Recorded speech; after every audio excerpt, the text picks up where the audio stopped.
All right, fans, here we go with the main event of the evening.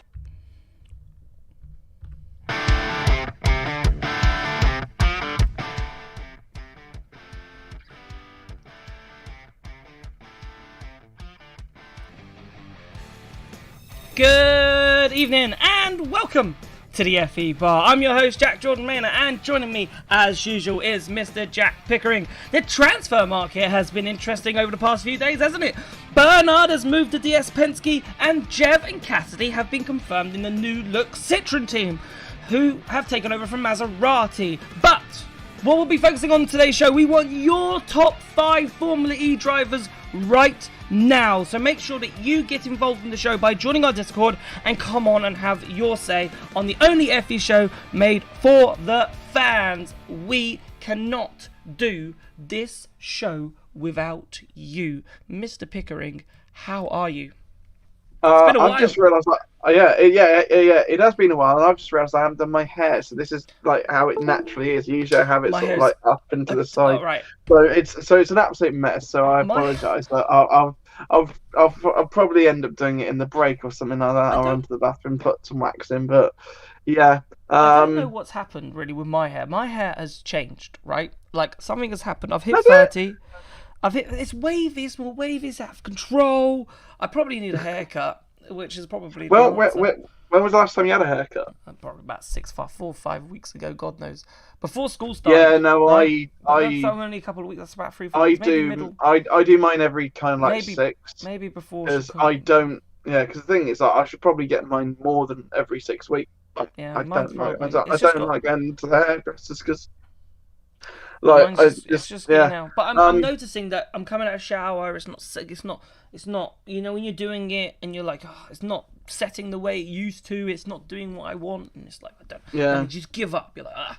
Yeah, no. The thing is, my sort of like when it's natural like this, it's just kind of like it's just kind of it doesn't do anything. Whereas like when it's up like that, something like that, then yeah, no, it's kind of all right. But there you go. Well, if you want to talk about your hair troubles, feel free to join the waiting room. If you are new around here, !Discord, jump in the Discord, and that's how you can get onto the waiting room. We've got a lot to chat about. We're going to talk about the top 5 in a moment. We're just going to park that for a few seconds because we kind of want to go through obviously the latest news and what's come up, and then we will be joined by Tobias Wirtz from eFormula News at about 9 o'clock later this evening to catch us all up on what's been going on, because it has been a busy couple of days, so we will be talking everything, but we cannot do this show without you. The waiting room at the moment is very quiet, so if you want to make sure that you get yourself on, have your say on what you think the top 5 drivers are, you need to come in and give us your reasons, because we're going to have a debate about ours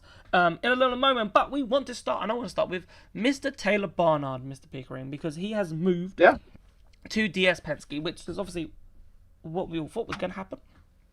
Very interesting. We think Barnard's it, right? Like, I think he's the next big thing, right? Is Gunther immediately under pressure now? Because DS have kind of gone... I don't know what DS have done it, to be honest with you, but Jean-Eric Verne was their poster boy, right? He is no longer their poster boy. He's moved on to Citroen, right? Still part of the Stellantis group, but not the DS poster boy as he once was. So I don't know if that means Gunther's a lead driver, so is the pressure on him? Because Barnard is unbelievable. I see exactly where you're coming from. I don't think he will feel the pressure that there is any pressure on him. Even though that Taylor, we saw last year, is mighty quick and can pull stuff out of the bag that I don't think any other rookie has ever done in Formula E history, with the exception of obviously the first season when everyone was a rookie, so it doesn't really count. But yeah, the thing is, yes, and because you said that, oh, Giant Verne's been pushed out of that thing. But that wasn't a DS/Stellantis decision. That was a Penske decision. Yep. Penske get final say on all their drivers. And so the Penske side signed Max Gunther on a multi-year deal at the start of last year. And then when things were up at McLaren, it was Phil Charles who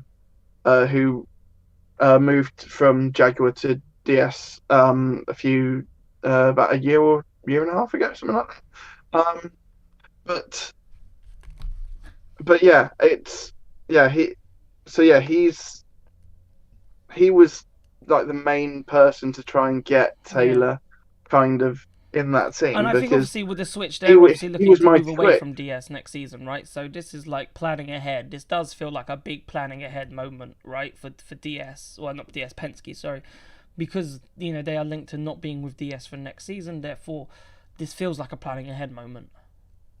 Yeah, 100%. That we will see what happens. It sounds like there's going to be a huge kind of merry-go-round of powertrain suppliers next year with the customer teams and the factory teams. And so yeah, we'll have to see. But one of the ones that we are fairly certain is that Stellantis will not be staying with Penske. Yep. They'll be moving on to potentially a new outfit for next year, or they might be taking over another team. We don't know. Yep. We don't know. But yeah. So Penske have gone right. Okay. Thankfully, they have control over their drivers. So they have made sure that they've signed up Taylor and Max. And honestly, I think that could be one of the strongest lineups on the grid. Like that is a banging lineup. Yep. Quite rightly though, Tobias obviously he mentions Felix Rosenqvist as one of the strong How could rookies. I forget? Obviously, my Swede. Yeah. So we're definitely looking. He was brilliant, Rosenqvist, but I think Barnard. I feel like Rosenqvist came in a time where it was a little bit easier. I don't know if that's harsh to say that it was a bit easier because everything was still relatively new, even though he was like, when he came in, was it season 3? I'm thinking season 3, season 4. It was season 3, and he won one race in his rookie year, which was Berlin. He should have probably won 2. He should have won that second race in Berlin as well. But there was a mix-up when he was being released and Nick Heidfeld came into the pits. And so Rosenqvist crossed the line first, but got a 10-second penalty, which gave the win to Buemi. Yep. I think. Yeah. So I think that's right. Your memory's good as mine. I'm just going to take your word on face value for that. So, where was I going with this? Yeah, so honestly, I think Barnard, right, he's one of those drivers now where we're looking, the expectation on him is high, right, on Barnard. And I think going into this season, the expectation is that he's going to try and challenge and win races. However, I don't think he is, right? Or if he does, he might, but he might only win 1 or 2.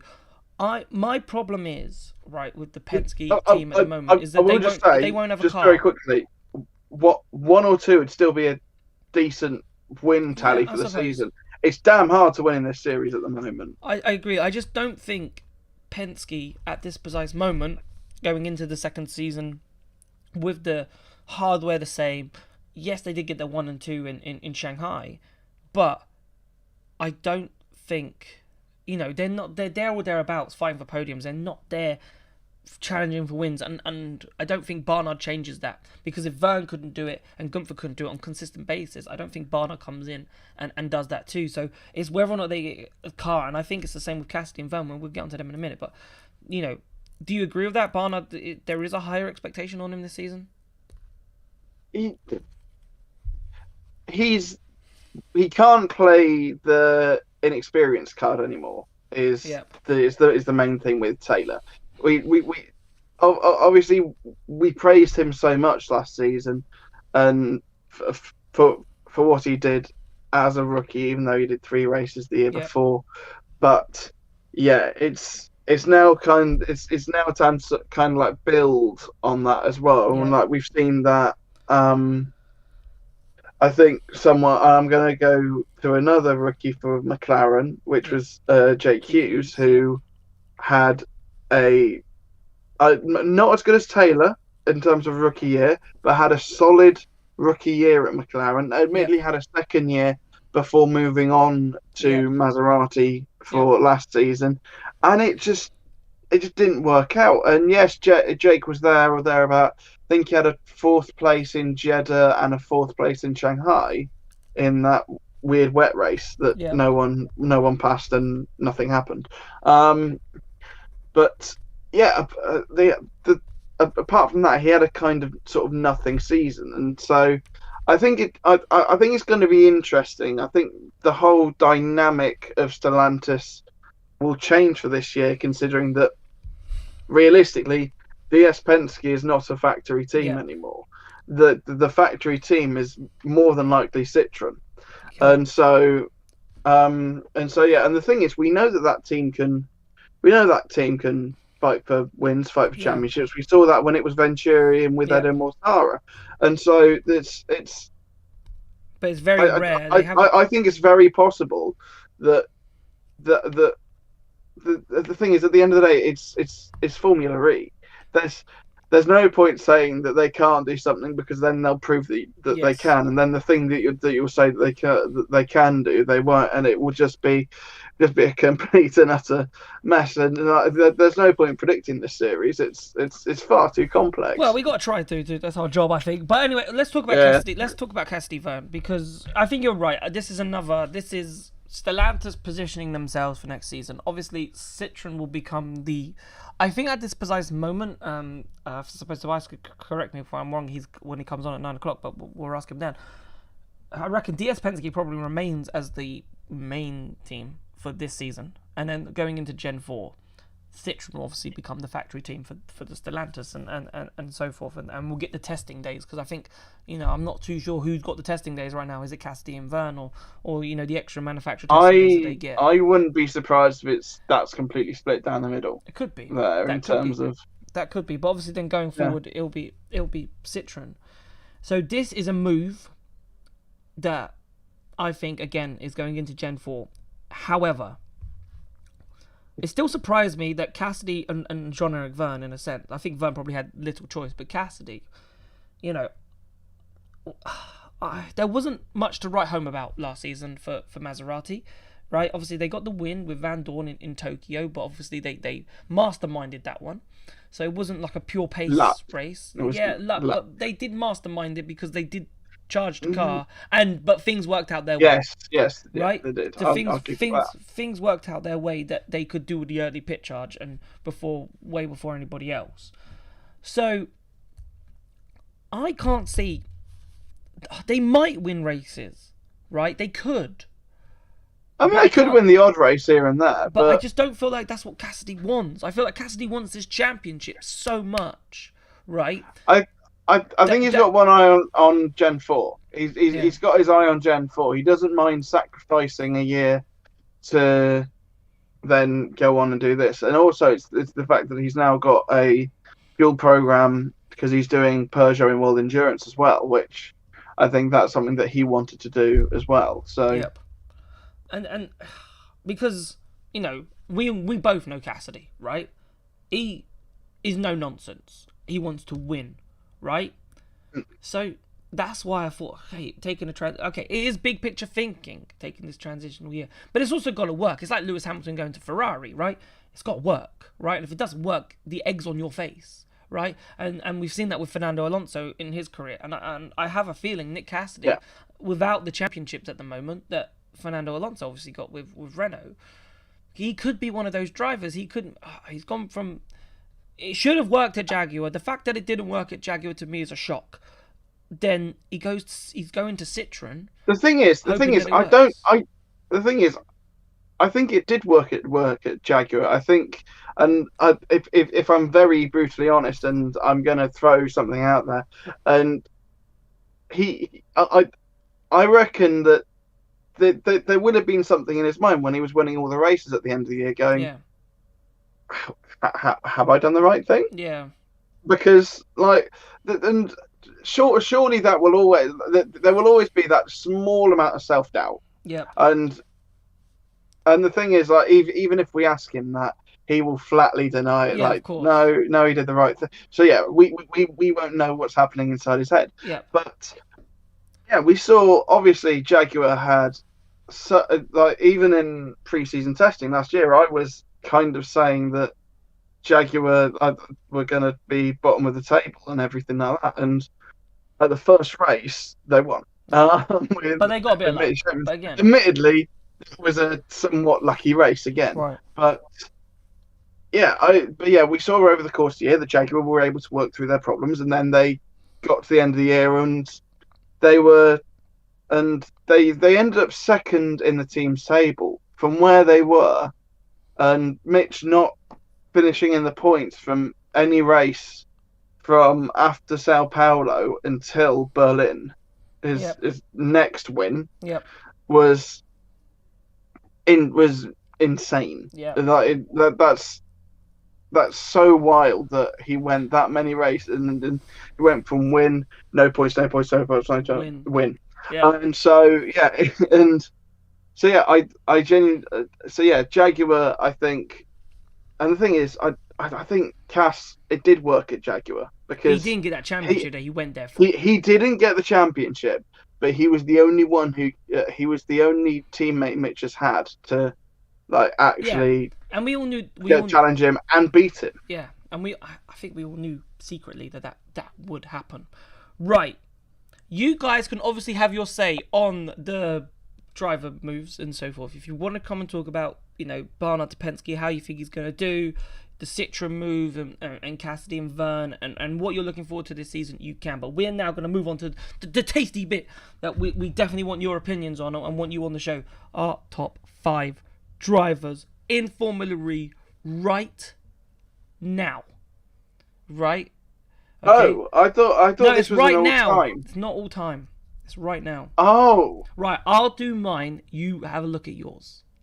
Yeah, Right, no, I it have is to right- redo mine It is right now. because you didn't say right now. I tried to say it was right now. But anyway, it's right now. I did put out in the tweets as well, but obviously you weren't looking at the marketing schemes. No. It's right now. Right? The drivers on the grid right now. Right? As they are.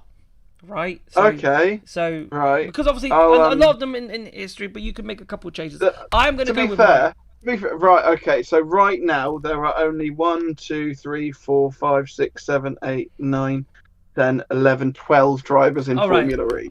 So, but we know who's in Formula E. But anyway, one of there them are is 12 technically drivers in Formula E. Okay. All right. Well, let's go from on the grid of last season. Right. There you go.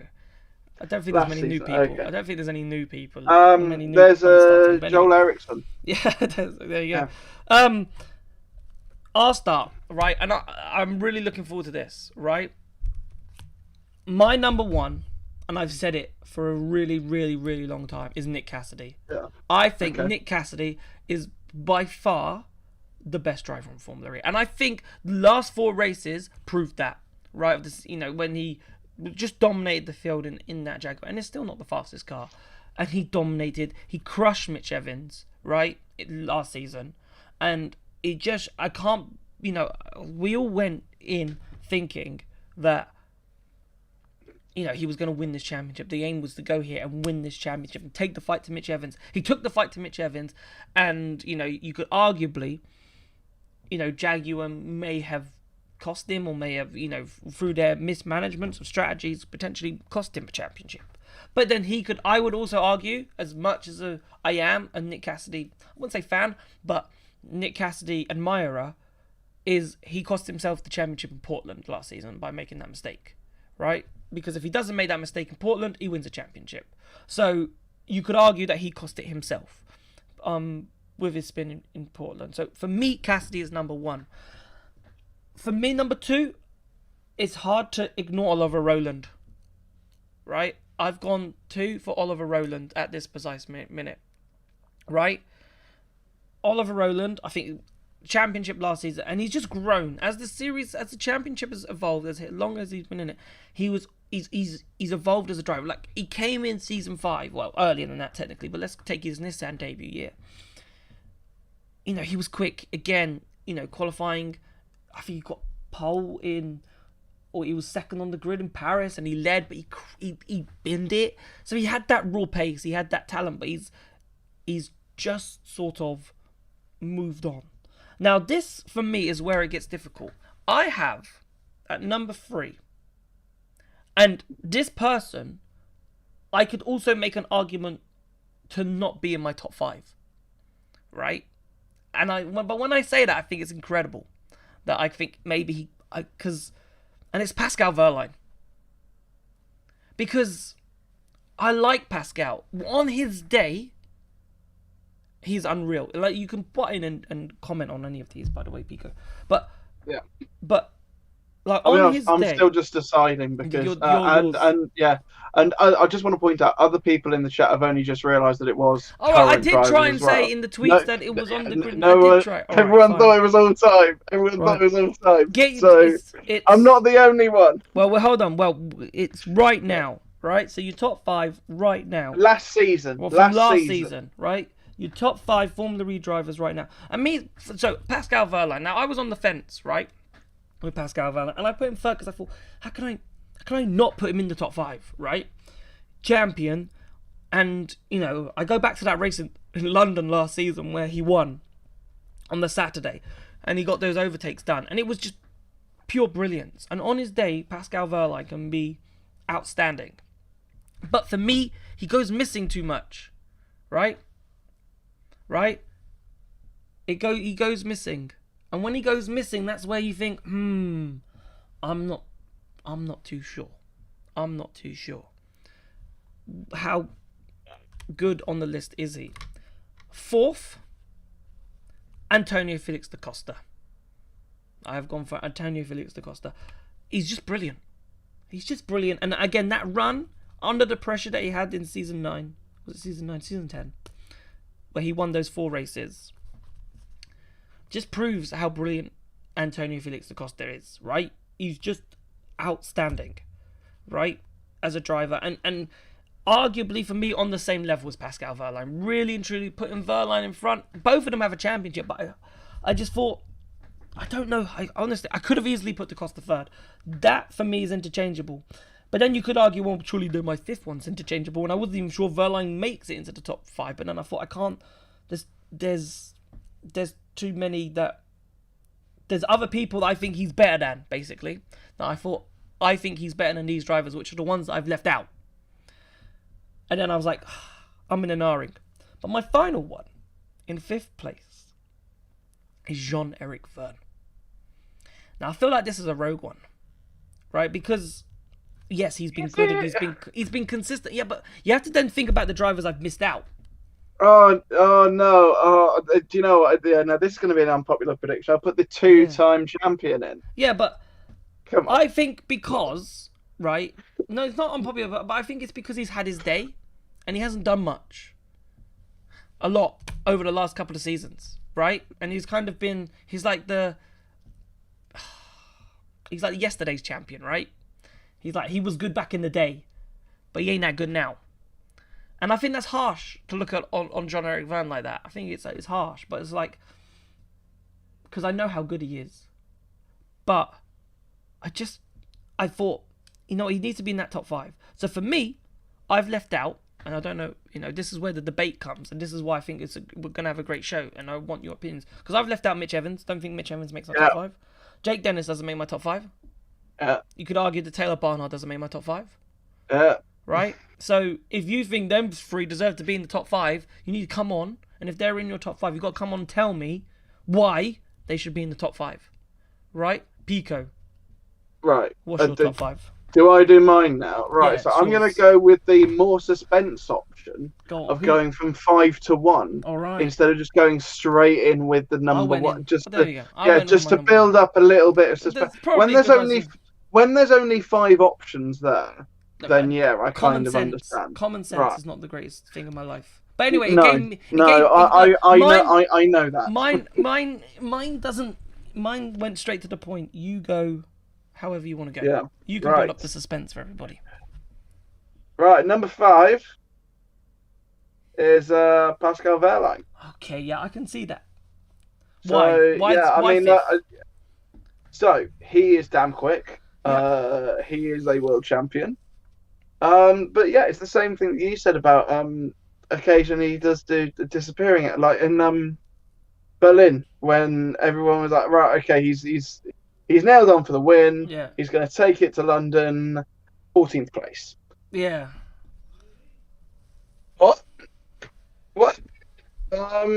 And so I'm very sort of and so I'm a big Pascal fan.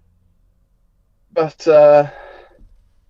yeah, fifth is where he is on my list. Okay. Right. Number four, Jev. Okay, so he makes your list. Interesting. Yeah, so Jev makes my list because, like, even though he had like the odd podium this year, he's still ultra consistent. Yep.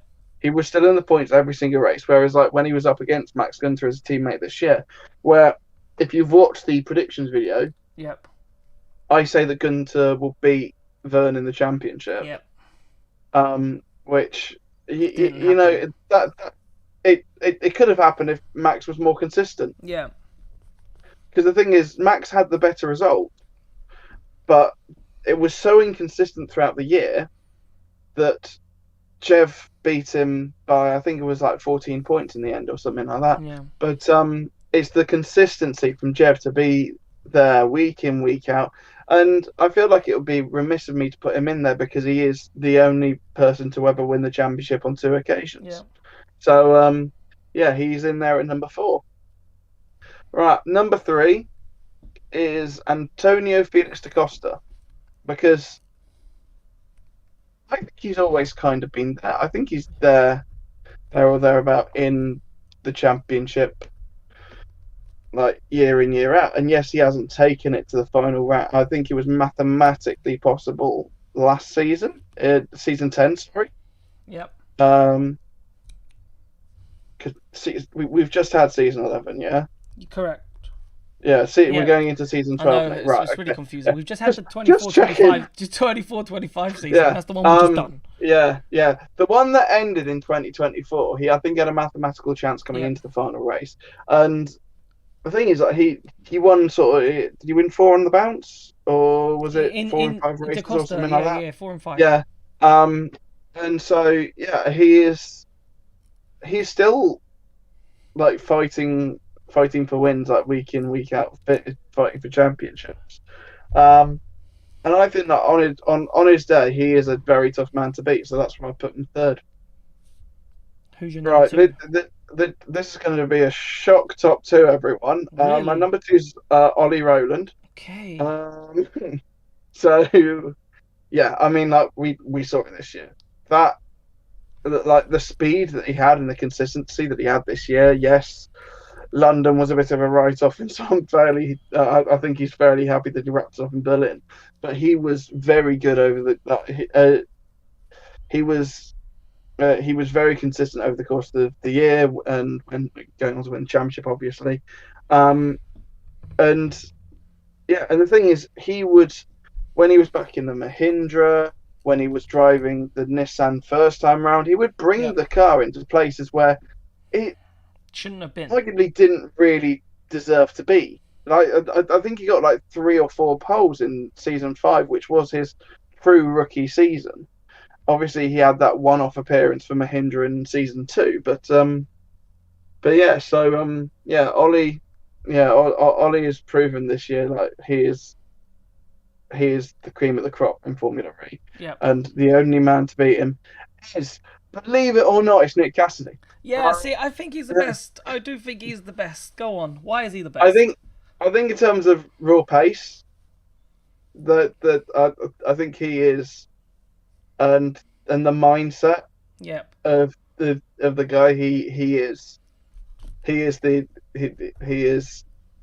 best driver on the grid at the moment, and he will not take second for an answer. He wants to be first in every single session that he can be. And I'll be honest, the main reason why I put him at number 1, London last year. Yeah. Yes, it went away in the race. So he lost the championship in the race, but to miss the entirety of FP3 with a technical problem, go out in qualifying, top his group, win every duel, get the 3 points for pole position, that was pure class. That was pure that was class. incredible from Cass, and so that's why he's my number 1. Yeah, Evan's sick for me. We agree on something. We Evan's had Dennis. we had the same 5, but not order. Necessarily in the we shoved you around. Well, but this is now your moment. We're going to take your calls now, right? So this is where you can argue. So if you think Mitch Evans is in that 5, tell us why. If you think Jake Dennis should be in that top 5, tell us why. If you think Taylor Barnard should be in that top 5, tell us why. And if you've got someone else that you think should be in that top 5, come and tell us, and we'll tell you you're a lunatic. Right. So, we got a first-time caller. David, hang on. No, okay, Jody's not in there. We won't hear David Beckham top 5. So, that's a plus. If you want to tell us, we want to hear from as many of you as possible, right, on your top 5 and why. Exclamation mark Discord, right? If you're new round here, exclamation mark Discord, come join the chat. If you don't want to come on the show, you can still come and join our community. But make sure you join it. Let's get on and let's talk about this. And we're going to start with Johnny, because Johnny is a first-time caller. Johnny, welcome to the Febar. First-time caller. Pleasure to have you on. What would you like to talk about? And what are your top 5 for Formula E drivers? We'll give Johnny you need to unmute yourself. He needs to unmute. We've dragged him in. It's always the way. You drag them in and they're not quite ready. All right, we'll come back to Johnny. We will come back to you, Johnny. Oh. No, he just unmuted. He just unmuted. Hello, Johnny. He unmuted. Johnny, can you hear us? Can we hear Johnny, though? That's the question. Oh. Come on, Johnny. Oh, come on, Johnny. You can do it. Voice and video settings. Just make sure everything's ticked on. The mic's in the right place. The speakers are in the right place. We'll get you on. If not, Johnny, we'll give you a couple seconds. See if you can get it working. If not, just go back to the waiting room. Check your settings. And then we'll get you on. Right? We want to hear from you. Right, we'll give Johnny a couple of seconds. Johnny. Oh, hang on. I've got a message. You've got a message. Oh, no. That's from early. All right, okay. That's fine. Right, Johnny, we're going to drop you down. We'll try and get you in a second. Right, we'll go and speak to Mr. Kiro. Hello. Hello. Hello. You okay? How are you? I'm good. How are you? Good. Also, good. okay, great meeting you. Yes. Yeah. He's Popular man. Yes. He's famous. famous. I'm proper famous. It's because of the Silverstone. They put another one of my Silverstone Museum things out, so go and check that on the socials. Since he's become the face of Silverstone Museum. I hope not. Can't stop meeting fans. No. new mascot. Yeah. Yeah. Right, I've written a list. I'm very organised. Okay. We're waiting. 1. I've gone very, very risky like you did. Number 1, John-Eric Verne. Oh. Yeah. As your very, best very driver. The best driver on the grid right now is John-Eric Verne. He's got over 100. Not over 100. He does have over 100 points. He's also got over 1,000 points. I'm going to which write is these my down. major point. And also, is the only driver with 2 championships. Okay, yeah, I get that. I get that point that he's the only driver of 2 championships. Like, I totally get that, and that's why I think he made my top 5. But when I look at the grid right now, I'm like,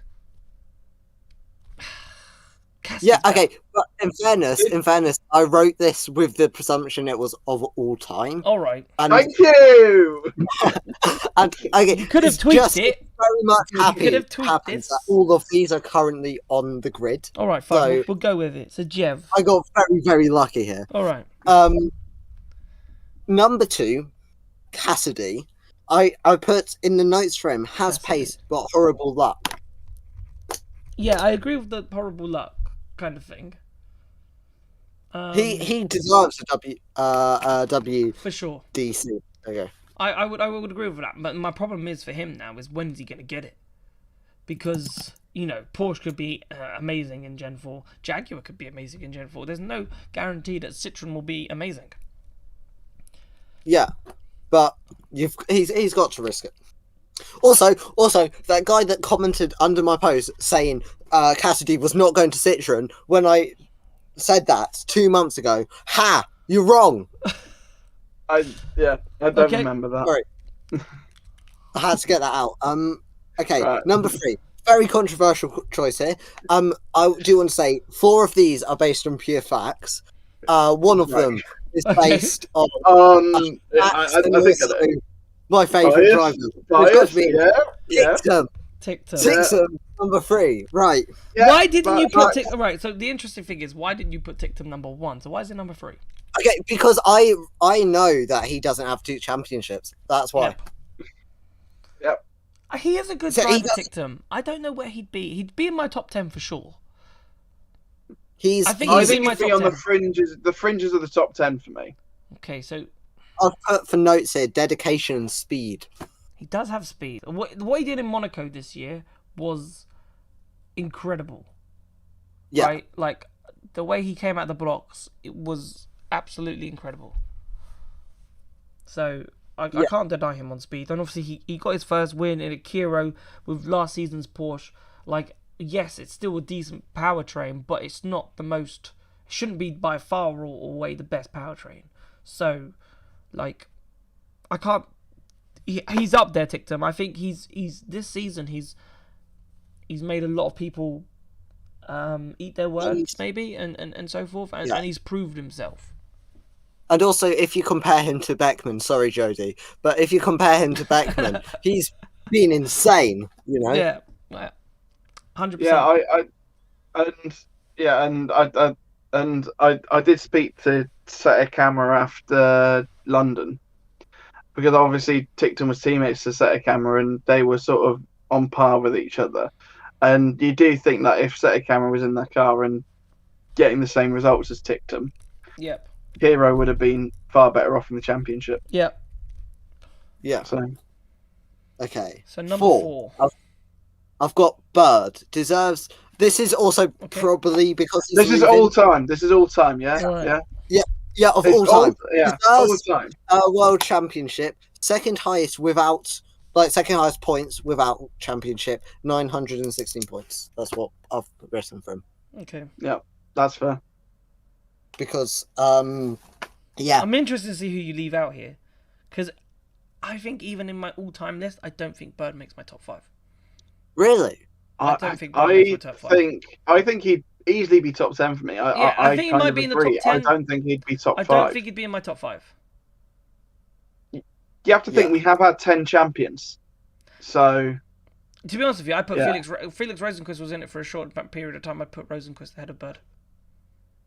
I think my internet's cussing out. No, you're fine. We can still hear you. we can hear you. Okay. I don't want it to lag too much because No, you but you're are good. very much behind. And then for 5, I don't know how much of this you're going to get. Evans, same reasons as Bird, highest scoring without World Championship, 985 points. And that may have been another driver I might have put ahead of Bird, to be honest with you, was Mitch Evans. Yeah, I just did this on a whim. About 5 minutes. It's a solid 5. To be fair, Yeah. solid 5. Obviously, Tictum, I get that is your favourite. Probably wouldn't make my top 5 at the moment, but who knows with Tictum? He's still got easily. I think he's got a very long way to go. Yeah. So He's depending I on think what he he's does. got multiple in him, championships.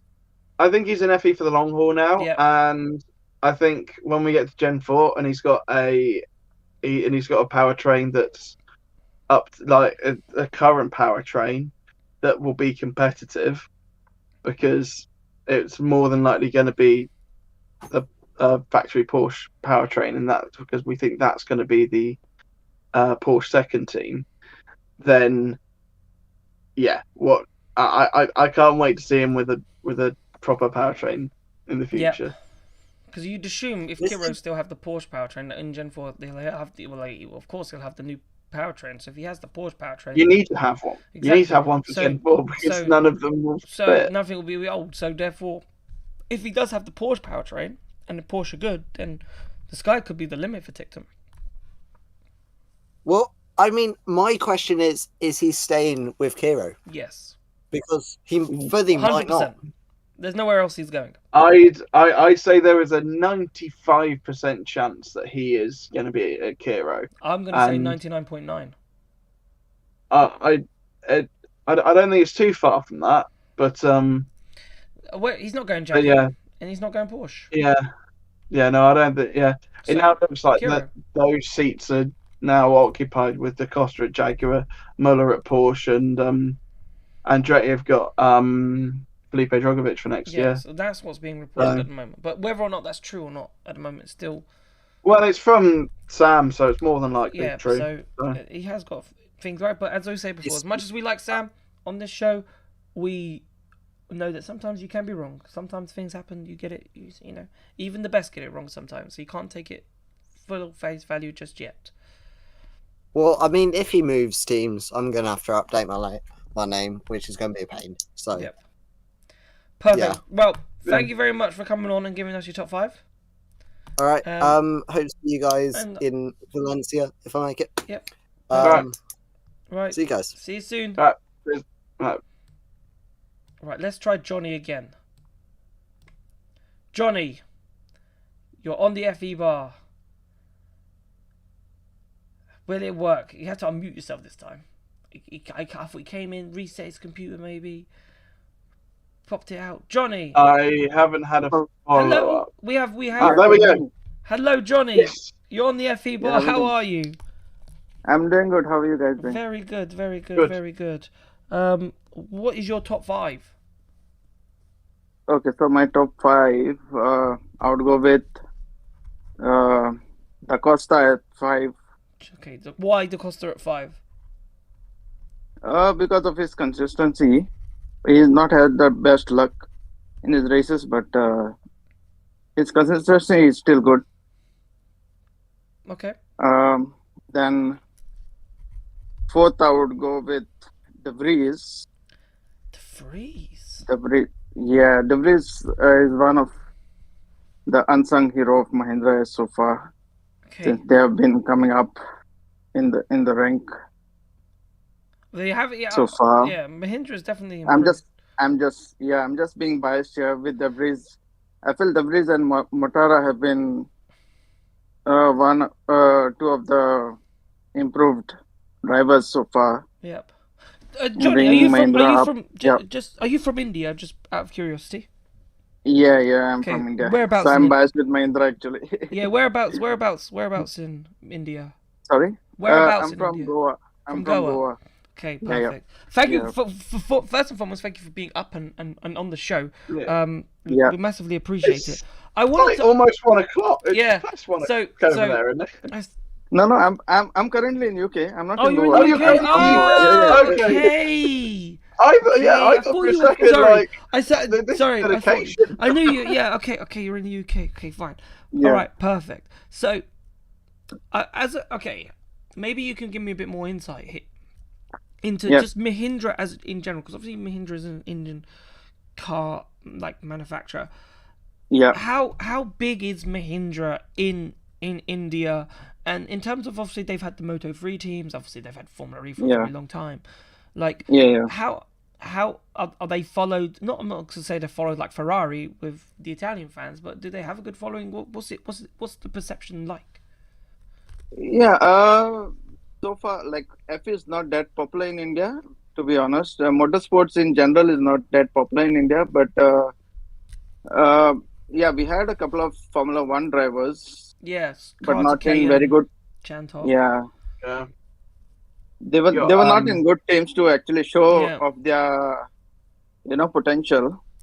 We had even Chandok, I think so, in the first season with Mahindra. Yep. So but he did all right. He was not that bad or not that good as well. So well, now you've got his. I think Miney isn't Miney the reserve as well. Mahindra and doing all right. The brand Mahindra is very big in India. Yeah. If you see, but the racing side, they are still growing. Not that rapidly, but they are still growing as a FE team. No, of course, because obviously Hyderabad must have obviously been huge for Mahindra, and I remember Dilbag Gill, obviously in the early days, was very passionate for getting a race in India, and it's a shame it hasn't been able to become a staple. But then I think you're quite right. If the motorsport coverage or there's a word for it that's escaping me right now. Traditions, like the heritage is not quite there, right? So it's hard to build that from the ground up, I suppose. Yeah. And you probably need Mahindra to be winning championships to sort of get people to come. Yeah. So as far as sports concerned, like motorsport is not the number one currently, sadly, but we do have a large following of Formula One fans. Yep. So and it was a shame when Formula One quit India. Yep. Like in Perfect. 2000, Yeah. 2013. So that was a shame. That could have been a start of something. So let's go back to your list then. So who have you got number 3? Yeah, so number 3, I would go with Verlaine. Yeah, Verlaine also has been good in his races. Yep. He had some bad luck as well, but he's been good. Actually, I'll just read out the driver topping because that's my first 5. Apart from Bernard, because Bernard showed good potential earlier, but then he faded off. Yeah. That's why he's not in my list. Okay. And I put De Vries in place of him because he was one of the consistent driver as well for Mahindra to score points and get the 4th place. Yeah. No, De Vries has had a good season. Obviously, world champion. We have to remember that the first world champion. And Mahindra have come from strength to strength. I think him and Mortara, they're another 2. It's like where would you put them if they're not in your top 5? Like, and if you talk about Mitch Evans, Dennis, Barnard, like what? Do they make people's top 10s? Like, you think like they should, but that middle of the pack all of a sudden becomes really hard if you wanted to start like listing drivers. Yeah. So I have Cassidy at 2 and Roland as 1 because they also have been good at all most of the races. So who's your number 2? Number 2 is Cassidy. Cassidy, yeah. Cassidy has improved. Like the later of the season, he has improved a lot. Yeah. And like he's been scoring wins. The last 3 races, he has scored like continuous wins. So yeah, basically my top 5 is the top 5 current driver standings. Yeah. Apart from Bernard. Yeah. So and Roland at number 1 then. A wild card. Yeah, in my top 10, I'll put a wild card of Nico Muller. Nico Muller has been good supporter for Jack Dennis. I'd say some of the races he has helped Dennis in coming up the standings. I would say he's been a good team player, and he has shown good potential as well. Like when he was in the other team, I forgot the name. Yeah. The one which has become Lula. Apt. Yamaha. Apt, correct. Yamaha. Apt Cupra. Sorry. So I think if he gets a good car as well, he'll shoot up the rank. Yeah. Easily. What did I want to say on that one? Muller. A lot of people, right? A lot of people on Muller thought he would do a better job at Andretti than he did this season, right? And are not overly happy that he could end up in that Porsche seat. So what would you say to those people then that are saying that he doesn't deserve that Porsche seat? To be honest, Andretti has not been that good this season. If you see, even Jack Dennis has not been able to show his full potential in the car this season. That's why I think Muller his position currently is not justified being 15th in the standing. Because of the car. I think if he was in a better car, he would be right at the top, like within the top 10. Okay, so obviously you put Oliver Rowland number 1. Obviously, he's had an amazing season. Do you think he can repeat it? Do you think he can, go out there and become a double champion? Roland can if Nissan keeps the same consistency in their car development. Then I think he can continue, at least give a good fight for his defending of his championship. I think. Yeah. Okay. Perfect, Johnny. We're out of time. Yeah, sure. Thanks. But thank you for having me. Thank you so much for coming on. First time. Yeah. Yeah, this was my first time. Yeah. I've been following you guys' channel a long time, but never figured out how to come on it. No, so today I gave it a go, and we're absolutely delighted that you're here. Come and join the community. We're normally on after the races. We're just trying to fill some time between now and the testing and the start of the season. So feel free to always come on, always say hi. You've done it now. You've come on once. You can come on again. Yeah. Right. Yeah. Thank you. No worries. Thank you so much for coming on. Yeah. Yes, yeah. Thank you. See Bye, you, guys. Bye. Bye. You know what I find really interesting? I find interesting that apart from Kiro putting Evans in, but Jake Dennis hasn't got a mention, right? Before we go cut for a break, before Tobias comes on, Jake Dennis. Now, I thought some people would fight here and argue that Jake Dennis deserves to be in the top 5, and I was expecting some pushback on this, and we might still get some pushback. Has it shocked you that so far no one's picked Jake Dennis?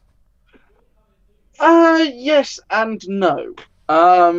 Obviously he came into the series season 7 and fought for the title, but there's a massive asterisk there because everyone fought for the title that year, because that was the year where we went into Berlin with, was it 14 or 15 different people who could win the championship that weekend? Potentially. It was absolutely ridiculous, and so yeah, there is a little bit of an asterisk there. And yeah, obviously he did end up winning it in 9. Yeah, 9.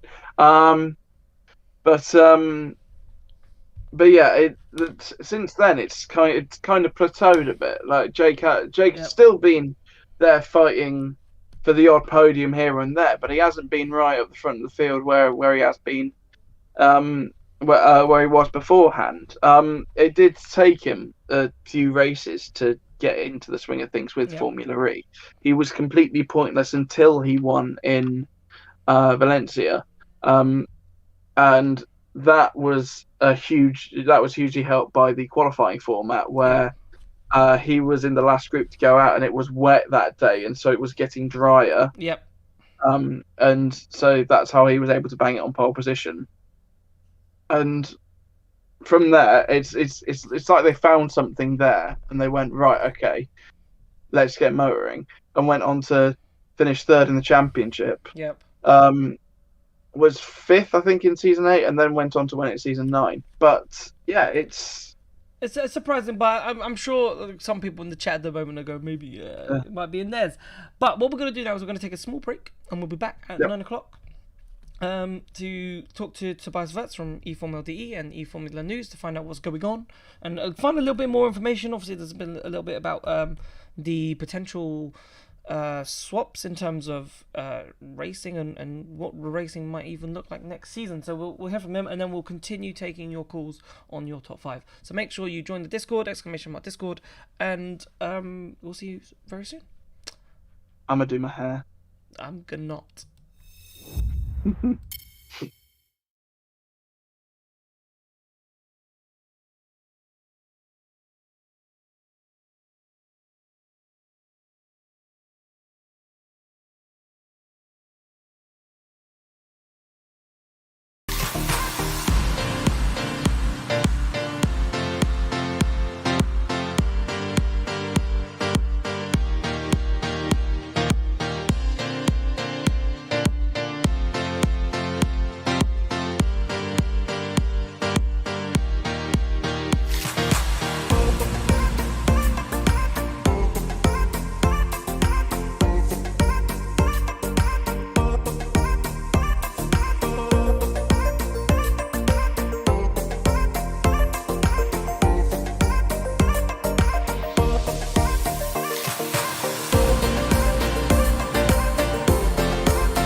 And we are back live, and we are joined by Tobias Wirtz from eFormula News and eFormula DE. How are you, my friend?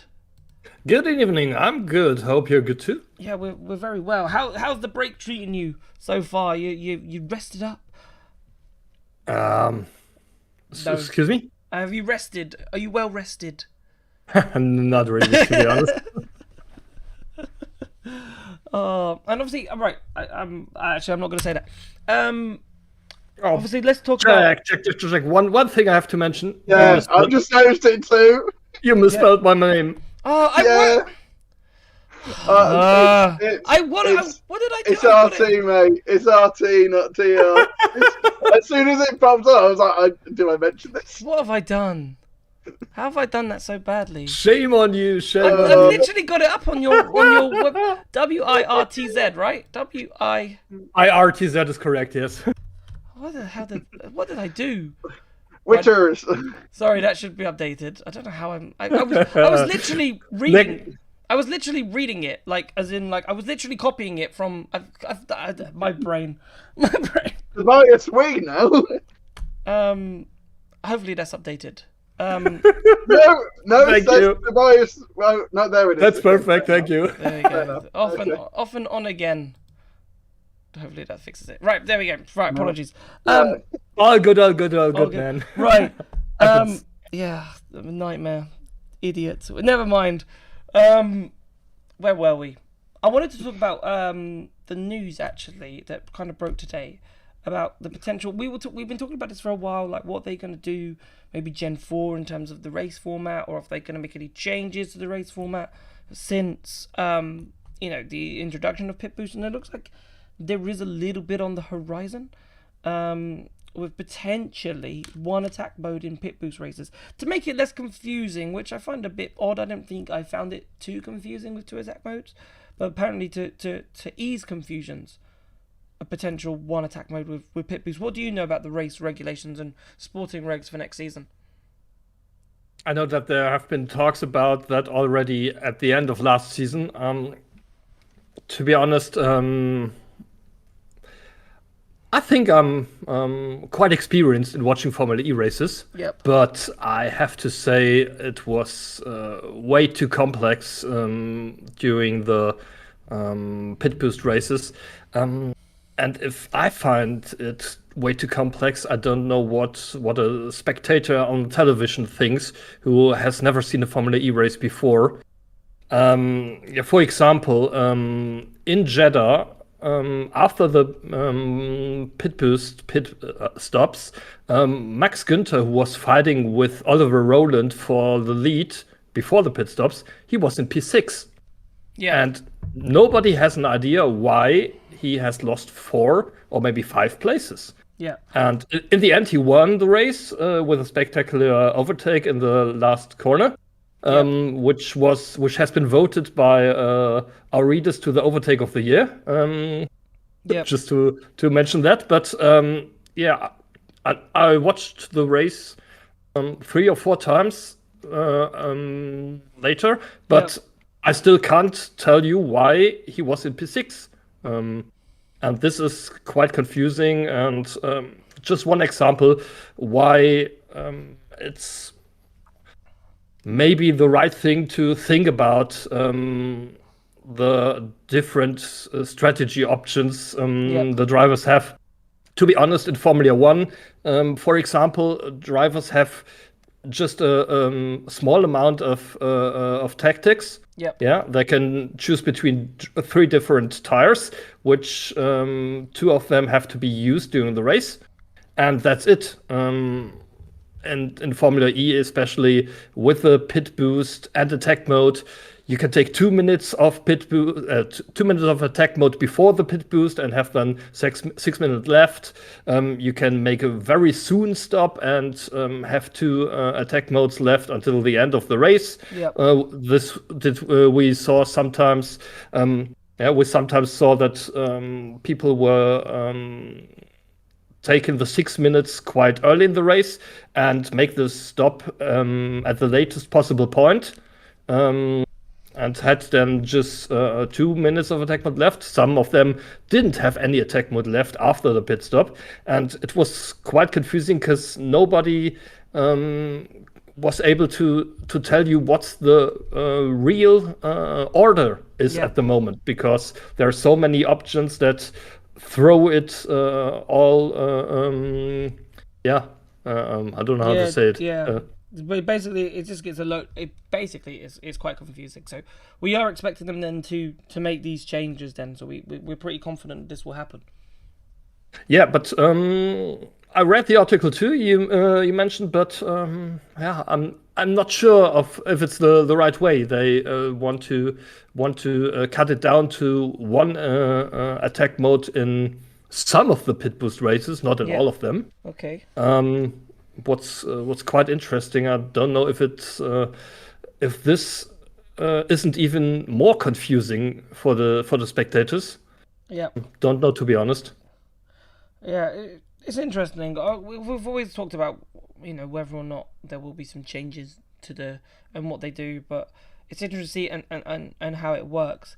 Obviously, let's talk. Obviously, we've had some driver transfers. Obviously, Barnard has been confirmed now with Penske, and Citroen have arrived, and Cassidy and Verne have gone there. So maybe a tad bit of your thoughts there. But what does that lead with the driver market left? Because obviously that pretty much just leaves Da Costa to decide what he's doing with Porsche, and if he's going to go to Jaguar or stay there, and then obviously then what Jaguar would do.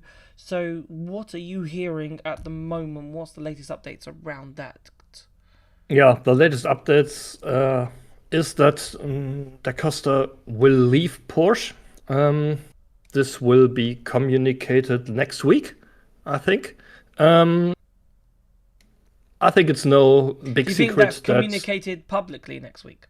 Yes, okay. Absolutely. I think it's no big secret that Jaguar is the team that's preferred. And Jaguar has a seat for him. So I think that's quite obvious that he will go to Jaguar. As already mentioned, Nico Müller is the logical step for the seat of the Porsche team. He's a Porsche Works driver since last year, but hadn't had a race in a Porsche Works car since then. So I think he will be the new teammate of Pascal Wehrlein at Porsche. His seat at Andretti will go to Felipe Drugovich, as already mentioned. I think he did a great job in Berlin for Mahindra, scoring points in his second race. And then we have just a small number of seats available. I think Dan Ticktum will stay at Kiro, as already mentioned. And then, the second Kiro seat, I don't think David Beckman will stay. He was not good enough in the season. Of course, he had for sure some bad luck, but which driver did not have bad luck? Let me ask this question. But I think both of the former Maserati drivers are in contention for the seat. I don't know if it's going to be Van Dorn. I don't know if it's going to be maybe Hughes. I hear that Van Dorn is looking to join the Hyundai Genesis project for WEC. Yeah. So maybe that's his priority. So it's possible that another Formula E champion will leave the series. Yeah. Do you think? But I know, like once upon a time, we talked about Hyundai and maybe coming in for the Gen 4 season or something like that. Do you think that could be something that might line him up to potentially make a return for Stoffel Van Dorn, or do you think the Hyundai stuff has kind of slowed down or cooled down those links? No, I don't think so. I think Hyundai is thinking about coming to Formula E, but not in season 13, in season 15, and the second cycle of the Gen 4, call it Gen 4 Evo or whatever Gen 4.5 or Gen 4.33. As we know, there will be 3 cycles in Gen 4. Yeah. That's possible. I mean, Genesis already has Andre Lotterer Genesis has already Jamie Chadwick. Yep. Both drivers with some kind of Formula E experience. And why not Stoffel? Especially Formula E is pushing to get female drivers into the series, which I don't think will happen with the start of Gen 4. But maybe then in season 15 with Hyundai or Genesis or whatever the brand will be called, it could be an option.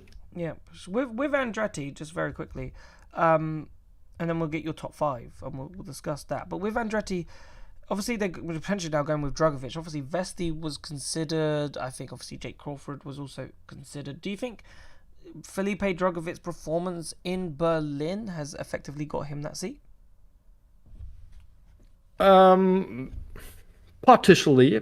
I think the main reason why he got the seat is the fact that Jack Crawford wants to become F2 champion. And he can't become F2 champion if he leaves F2 to go to Formula E. Because the F2 season finale will be at the same weekend as the Sao Paulo Prix will be at the beginning of December. So I think Jack Crawford is looking to become the new Aston Martin reserve driver in Formula 1. Yep. And he wants to be Formula 2 champion. And then maybe will be the new reserve driver, and then maybe the new regular driver if maybe Fernando Alonso, who's as old as me, will quit, or Lance Stroll doesn't have the motivation to drive at the end of the field. I'm sorry. I'm sure he will. I'm sure his dad's paying him quite well. I think also just very quickly on Jack Crawford, I think his passport is a huge sort of thing. So I think Formula One would like to keep him somewhat around because obviously Cadillac are coming in and they've got Colton Herta who will looks likely that he's jumped from IndyCar to do Formula 2 next year, to sort of be in the paddock for Formula 1 at some point. But I think also the fact that Jack Crawford is a young American hopeful, I think that Liberty would quite like the idea of Jack sticking around in the paddock a little bit longer as well. So I think that's something that they will try and get sorted. Yeah, I think Crawford would be a bigger boost for F1 in the US than he would be a boost for Formula E, to be honest. Yeah. No. Fully agree. Right, let's hear your top 5 because I know you've got your top 5. So who is your current top 5 Formula E drivers right now? Okay, I heard many of the names before, but I'm interested now because as a fellow journalist, you know the ins and outs of these drivers just like us. The fans have had similar ones. Go on. You're going to go from P5. 1 in P5. Here we go. No, I start with P5. Yep. In P5, I have Seb Buemi. Buemi. Race winner with a customer powertrain in Monaco. Yep. I think that's something you... top drivers do. Top drivers do, yeah, for sure. And I think there were rumors that he would leave Formula E, but now he has a contract until Gen 4. Yep. So, he seems really excited about Gen 4. Yeah, here's a driver who impressed me in the last season, and I thought his time is over, to be honest, 2 years ago, but he proved me better. So he is on my P5. P4, I have Nick de Vries. Nick de Vries is into yours. Interesting. Go on. Yes, just because Mahindra just has 2 cars, they have less data than all other top manufacturers in Formula E, and I'm sorry, but he sometimes does some stupid things on track. Yeah, but his defending can be questionable. Yes, but he should have won Jakarta. I'm pretty sure. Yeah. If he didn't have a broken DC. Yep. So nothing against Antictum, but I think he would not have been able to fight Nick de Vries down. Coming to P3, now it gets a bit tricky because it's a question how you rate qualifying performance. Okay. On some tracks, qualifying performance is quite important. Yep. On tracks like Berlin, Sao Paulo, something like that, it's Miami, maybe even New Miami might like. Don't know how it will exactly look, but those kinds of tracks, it's completely irrelevant. Yep. So because of this, I have put him in P3, Pascal Wehrlein. Best qualifier again in Formula E. Yep. But not always there in the races. Yeah, I know something more about it. Not always his fault, for example, in Berlin, but can't speak any, can't go into any more details about this. On P2, a driver that's very, very, very aggressive. What sometimes works very good and sometimes ends up in tears, let's say it that way. For example, in London, for example, in Berlin. Oliver Rowland. Okay. Rowland. Yeah, I get that. He is very aggressive. I understand that, yeah. Sometimes it works, sometimes it doesn't. And if he meets a driver that's not willing to let him pass, like Nico Müller in London, then you see what happened. And if this happens 2 or 3 times more a season than it did happen the last season, then he's no title contender from my point of view, because he has too much DNFs. Okay. And last one, your favorite too, of course, Nick Cassidy. The consensus is, he's outstanding. Absolutely. I think he would have been champion too if Jaguar didn't have that big trouble with the new powertrain in the last 4 race weekends. To be honest, the win of Mitch Evans in Sao Paulo, from my point of view, was pure luck. Yep. Because of the incident between Cassidy and Wehrlein, which caused the red flag and a sprint race until the finish line without energy saving, where he was able to keep his first place until the line. So from my point of view, Nick Cassidy, at the moment, the most consistent driver, the most he's just the best. I'm telling you, he's just the best. Quickest driver. Right, yeah, like he's just quick. He's got it all, and it doesn't matter what car he's in. He's always near the front, right? So it's quite interesting. I thought there'd be more opinion based upon it. I thought maybe we might get a few more people saying, no, he's not the best. This person's the best. But the general consensus really is, I would say that Cassidy is up there. Like, not a lot of people can't look past him. Yeah, for sure. But if you would have asked me this question 1 year sooner, I would have some other names on the list. Mitch Evans, for example, Antonio Felix da Costa, who both have been very strong. Jake Dennis, for sure, all 3 of them have been very strong in season 10 and season 11. No, I'm sorry. No, in season 9 and season 10, I'm sorry. But their performance in season 11 was not that good, especially Mitch Evans. Absolutely disappointing if you see what Nick Cassidy was able to do with his car. Yeah. No, I agree. So that's why Evans doesn't make my top 5 either. Like, he doesn't. I just think he's great. He can be really good. Absolutely. But when he goes missing, he goes missing. But when he's brilliant, he's brilliant. And there's that in between bit. It's like, that's why I think Wehrlein gets the in between bit. It's because he goes missing in races, but he goes missing and he's but he's still getting podiums. He's still, he's achieving something. Absolutely, Evans but I think do that, but it's hard. Yeah, Evans can do that for sure, but I think he will end up the same way that Sam Bird ended. He will retire, leave Formula E in the future without becoming champion. Yes. No Taylor Barnard. Last bit. No Taylor Barnard, because I think he had a great start in the season when the Nissan powertrain was the really fastest. Strong, but take a look at his results in the second half of the season. He lost quite some ground, and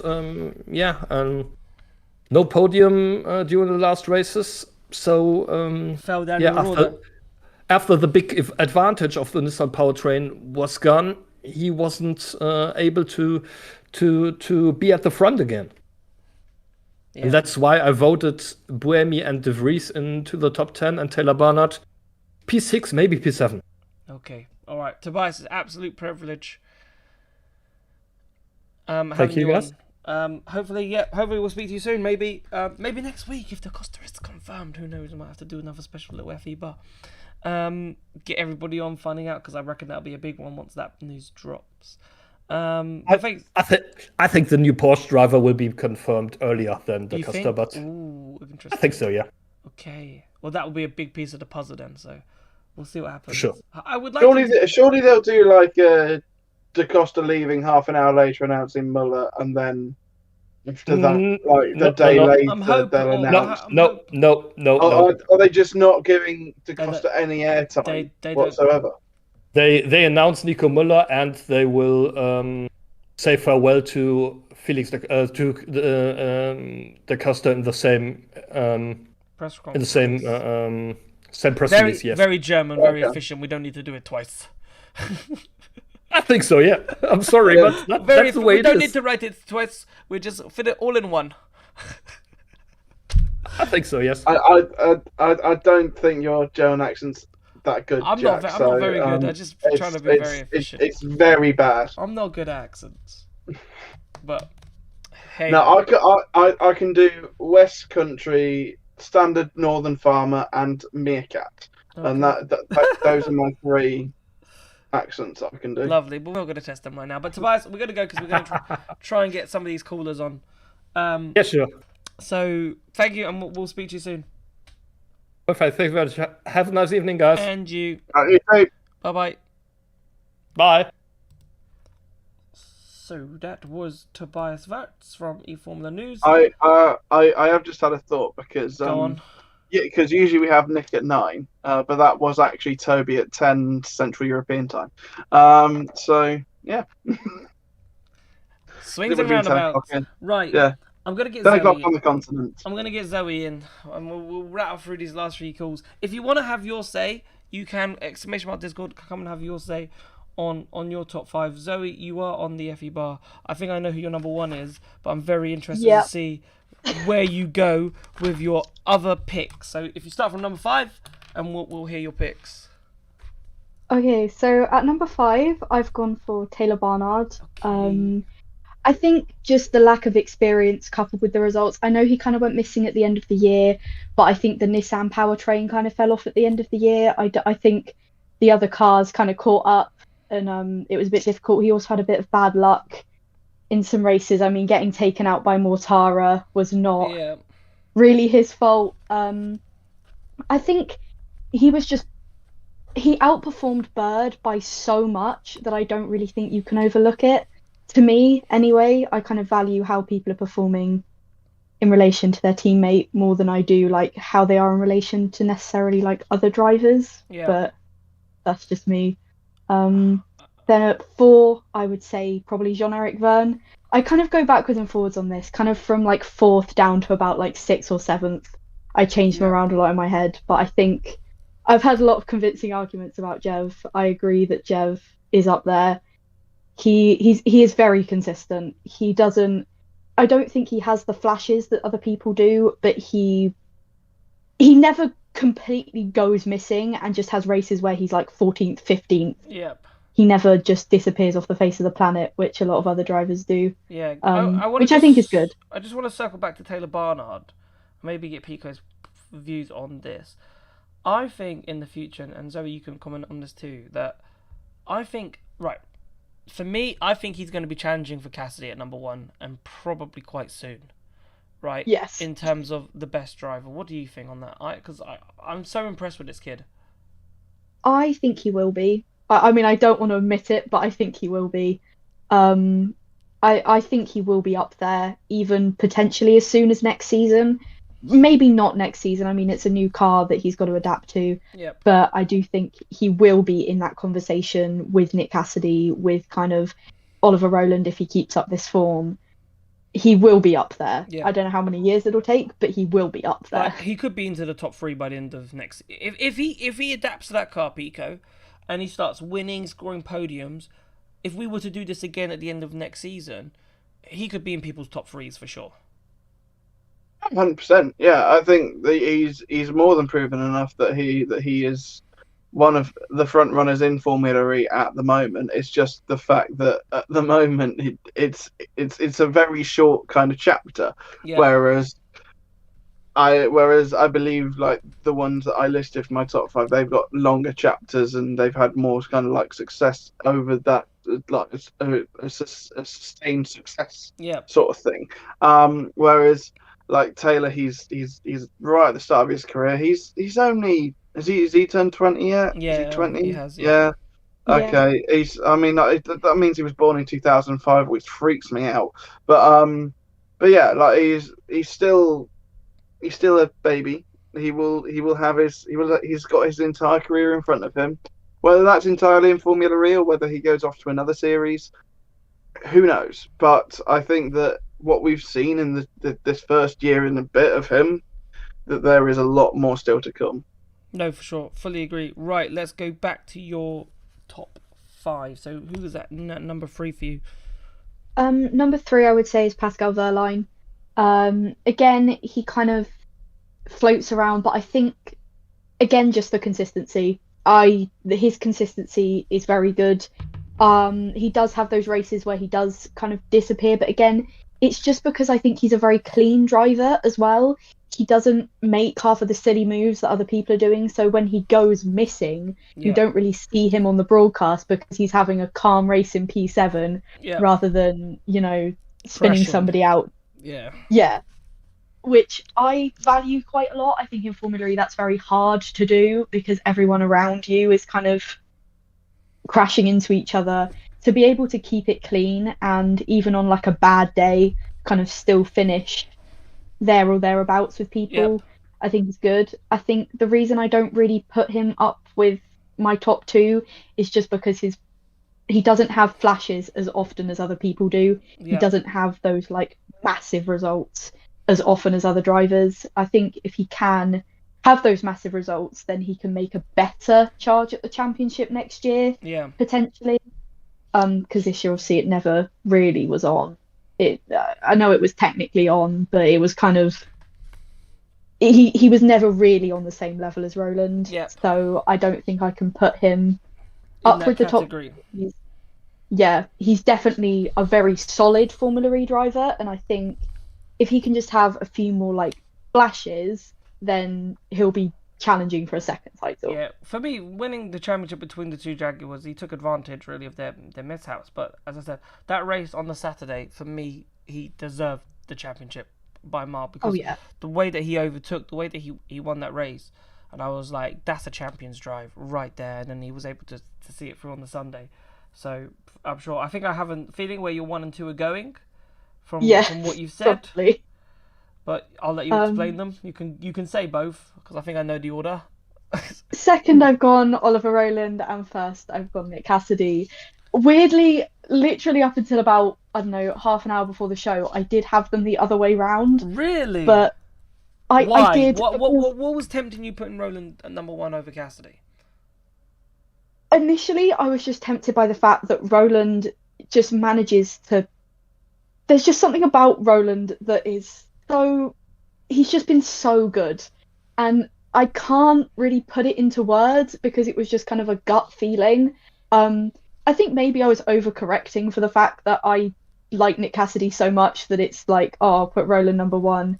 But Roland, when he's good, he is so good. Like when he is good, he is literally unstoppable. Like you can't really do anything about Oliver Roland if he's having a good weekend. I would love to know on the days when Roland, because we said that about Verline too, and I was like, when they're both on an unstoppable day, like who would win? Because that one. I think it would be Roland. Yeah. Because I think where I said Pascal is a very clean driver, as much as I personally value that, and I think it's a talent to be able to be that in Formula E and be so good. I think Roland would just go for the move on Verline that Verline would never see coming and wouldn't be able to defend against, because that's what Roland does. Okay. He's just so aggressive, but no, I get that. I did end up thinking Cassidy above him. And then Cassidy number one. Okay, I know you're a Cassidy fan, but why are you so impressed with him? Like, what is it about him? Why do you admire him so much? I think for me, it is just like the range of skills that he has.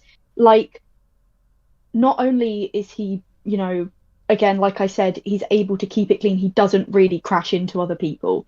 He doesn't go for moves that are never on, send it into the side of someone, send them flying. He very rarely makes mistakes. You did point out Portland. That is the one kind of in recent memory that is fully on him, is that Portland mistake. The only ones that I can even think of before that come from like his rookie year, like locking up from the lead after his first pole in Rome. I think that was his first pole anyway. But yes, it was. Yeah, he doesn't make mistakes very often. When he does, they're costly, but that's only because he's always running up in that top part of the race. Like if he'd spun out from like P16 in Portland, nobody would be talking about it. But because he was leading the race and up for the championship. Yeah. And the energy management is a big one for me. He seems like the driver who's really conquered the energy management part of Formula E. The peloton races, he's kind of, unless he gets into an incident like Portland, he is pretty much unstoppable in a peloton race. Yep. You can't really do anything about it. He will just go past the entire last field. Season, not this last season, the season we just had, but the season where he was last on lap 21 in Berlin and to win that race. With the energy management was just incredible, and then he goes and does it again pretty much in Berlin this season. So it was a carbon copy, just didn't fall down as far as he did. But that to me then, just that states best driver on the grid. But then you say like peloton races, and then he can also win the non-peloton races. Like London this year was a big one. Neither of those races were energy management heavy. And he won both of them. Like, he can win a variety of different types of races. He's good on the energy management. He's pretty actively inputting into his strategy a lot of the time. I don't know how much other drivers are doing that, but I just remember him running in like P13 in Mexico and being on the radio and doing this entire like strategy that involved Envision and Jaguar and everyone. And he's like, I think it's impressive to be able to do that. And also still be, racing and winning, personally. But perfect. I am a bit biased. No, that's fine. No, but I agree with you on all the points. Everything that you've said is why, for me, Cassidy is the best on the grid, in my opinion, and I assume for Pico too. But Zoe, we're out of time because we want to try and get Ricardo and Chris on, who are in the waiting room. But thank you so much for coming on, and hopefully we'll speak to you soon. Awesome. Thanks so much. See you later. Right, I'm going to get Ricardo in, and then we'll end with Chris. Ricardo, you're on the Febar. How are you? Hello. How are you? Hello. We're very good. Good to hear your voice again. And we're very interested in your top 5. Alrighty then. So, first no, I'm joking. Today I'm going to be feet on the ground. Okay. Biased. Non-biased Ricardo. Yes. So, may I just get some honorable mentions? And for me, those would be, aside from Tictum and Barnard, because aside from the championship contenders and Cassidy, they were the ones that stood out. I think the Mahindra pairing of Edo and Nick were pretty good. I'm surprised how many people have talked about Nick De Vries and Eduardo Mortara. Like, they're in that echelon, like of really good drivers, but people putting them in their top 5 has surprised me quite a bit. Yeah, but in my opinion, of both of them, I rate Edo higher than De Vries, because De Vries has had the higher highs, but then he had the lowest lows. Yeah. And Edo, I think he scored 2 podiums, I think 2 or 3, I don't know. And it was fighting Tictum for the win in Jakarta. Yep. So as Tobias said, he could have won that race, which maybe then puts him higher up. But yeah, Mahindra did have a fabulous season this season. Yeah, they had. So top 5, and in 5th, I'll say Pascal. Okay. I'll say Pascal. Verline is 5th for you. Yeah, but I'll get my 4th away, and it is Antonio, because just one thing. This is maybe contradicting myself, but Pascal is the driver who, when he has everything in his control, he dominates. Yeah. Antonio has been there, done that earlier. The only thing right now that Pascal has over Antonio, it's 1 lap pace. Just that. Everything, they are equal, or Antonio is ahead by a bit. And I'll say maybe in strategy, racing IQ, and basically everything that has to do with experience. Yeah. Because Antonio, before Formula E even, he was almost in the ballpark for Toro Rosso City in 2014.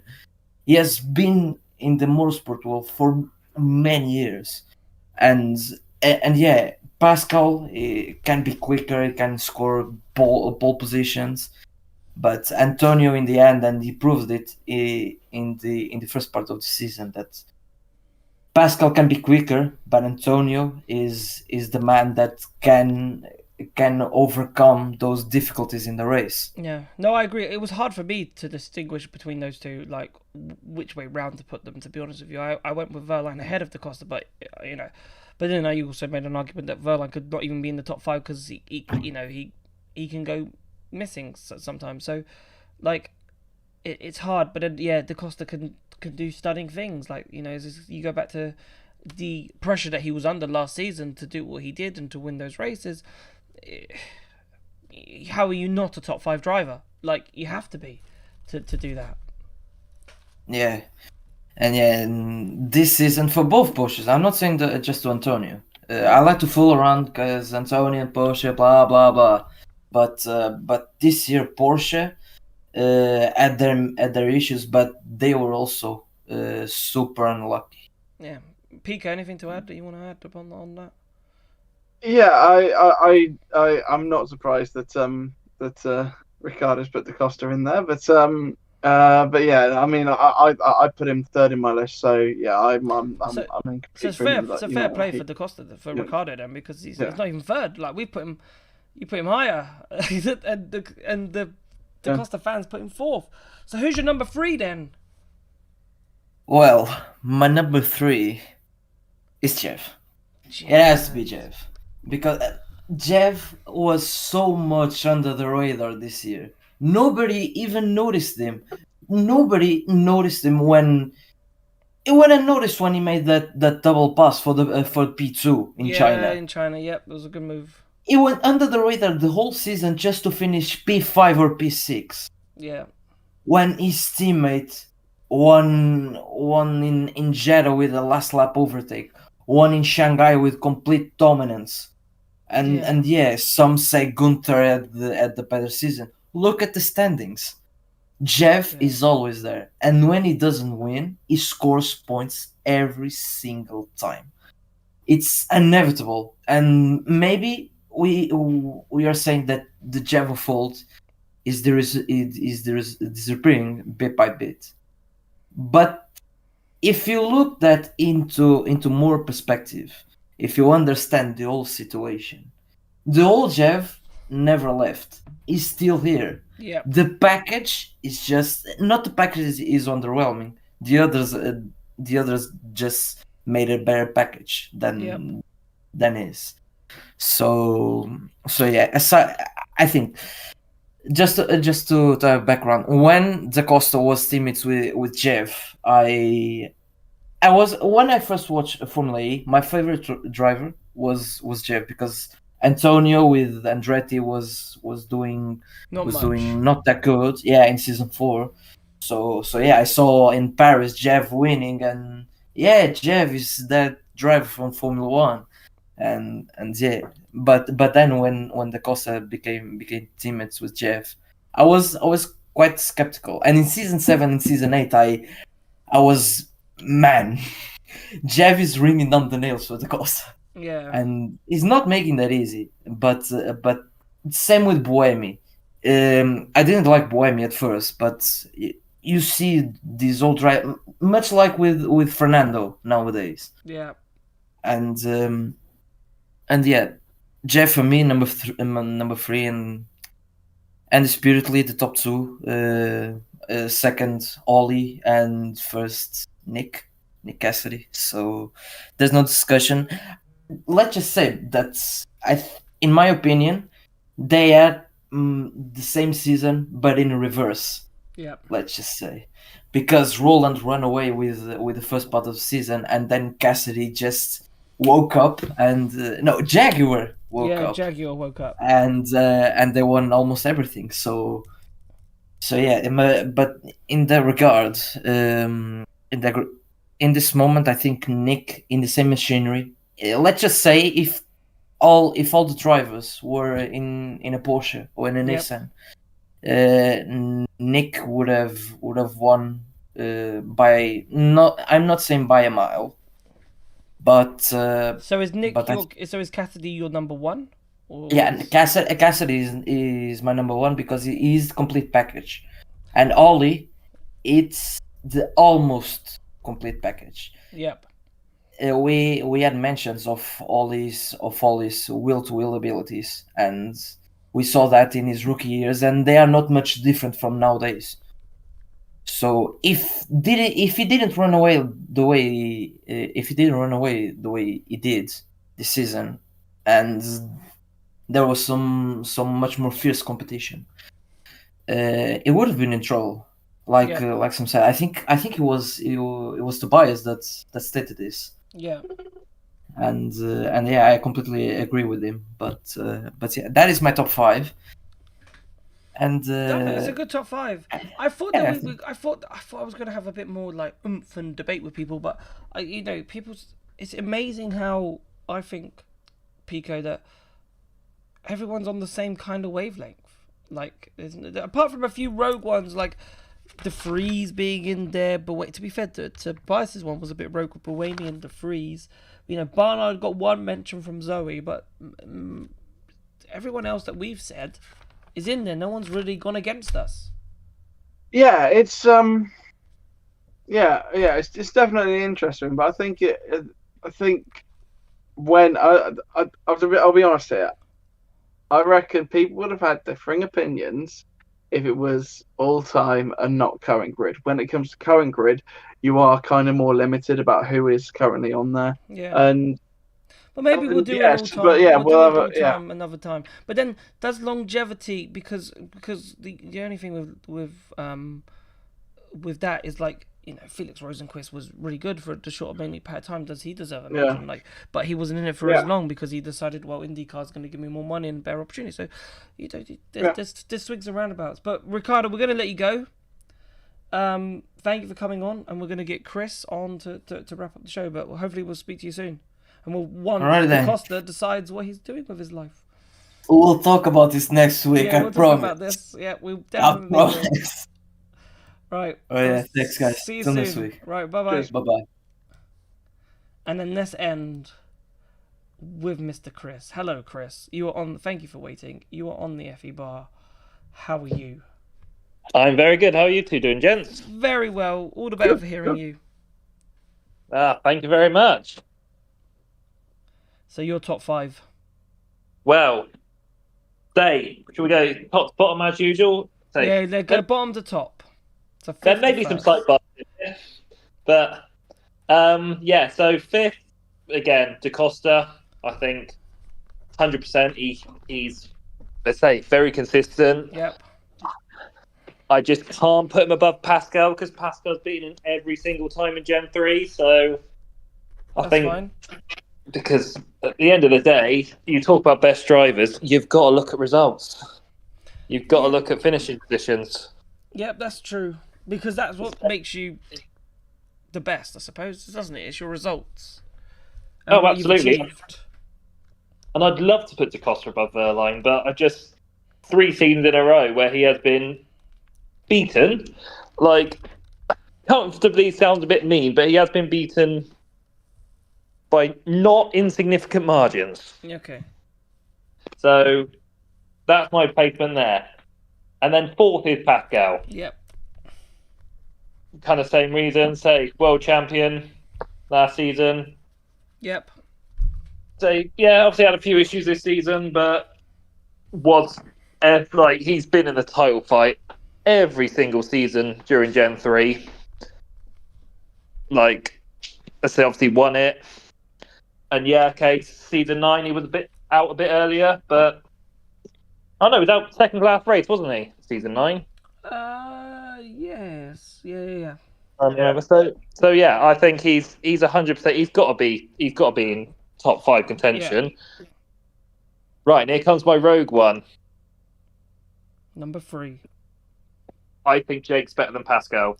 Okay, so here we go. Jake Dennis, finally. Something controversial. A mention. Yes, I think if you put Jake and Pascal in a team that wasn't Porsche, Jake would beat him, hands down. I can't. It's not. I think it would be damn close. It would be close. The thing is, I think there would be a cigarette paper's width between them. Like genuinely, I think it would be so genuinely close over the course of a season between Jake and Pascal that I couldn't separate them. Yeah, no, I think Jake's got the better of him because I think season 9 they pretty much had the same car. Yeah, the teams were very close. Yeah, the teams were very close talking to it, and Jake did win. Yeah. Then some relationships fell out.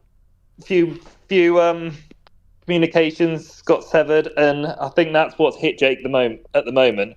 But I cannot put Jake below Pascal in my mind. I genuinely believe that putting him in the same team, Jake could win, unless it was Porsche. But that's because it's Porsche. It's true. I think Jake has fallen down the pecking order for quite a few people because the last 2 seasons hasn't been great. His defense of his title wasn't great, and this season wasn't much better. And I think that's probably just he was probably in the top 5, and then he's fallen back out the top 5. Yeah, but I think that's car related, not driver related. But then the problem is when you say it looks on results, and you look at his results, and you go, well, and then you look at Nick Cassidy, for example, you've got a Jaguar that's not performing very well, and he comes up and starts winning races, and Jake didn't do that. Oh, I would say, trust me, Nick Cassidy is above Jake in my eyes. Yeah, but that's why, right? But that's why. Yeah. And I think Jake put that Andretti the best these past 2 seasons. He's pulled that Andretti better than it was because that Jaguar is better than the Andretti car. And I think we need to be realistic about what can be expected out of that car because 7th he could finish this season. I'm pretty sure. Yeah, that's very good for that car. A couple of podiums. He should have won Jakarta. Yep. There's a lot of people that could have won Jakarta. Yes, but there are a lot of people that should have won Jakarta. And yeah, I think if you say, because I'm kind of thinking current season, it's like the whole of Gen 3. I think, I will say this is my fork down. Jake is better than Pascal. Okay.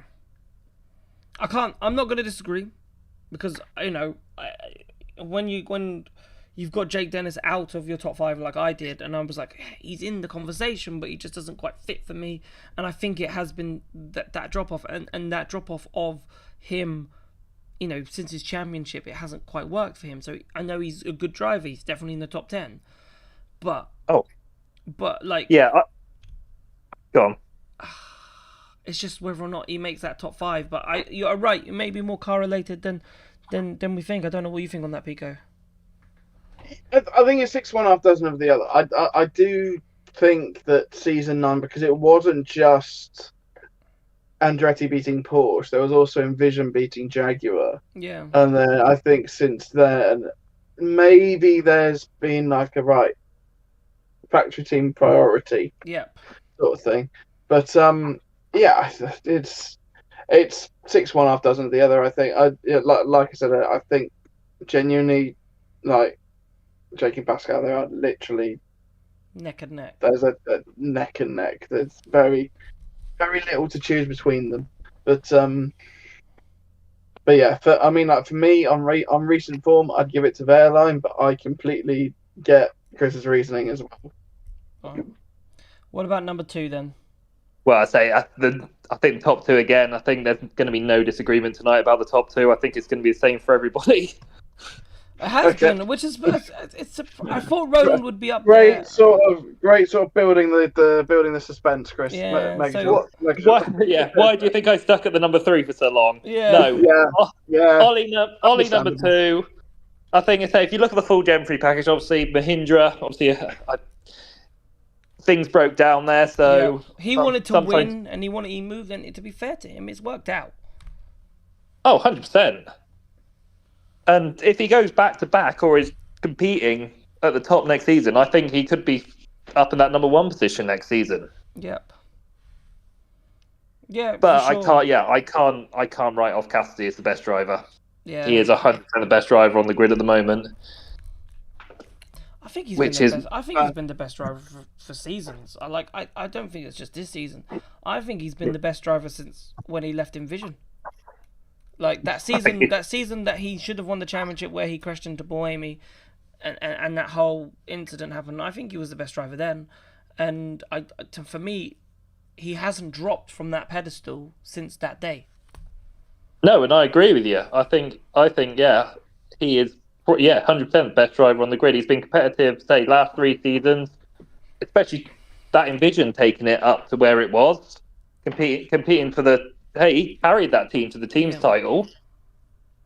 Yeah, 100%. Because I know, look at season 10. I know, obviously, I can't be a bit hypocritical comparing those two. Obviously, after I've just said the issues with Andretti and Porsche, but the drop off for Envision was a lot bigger than the drop off for Andretti. Yep, 100%.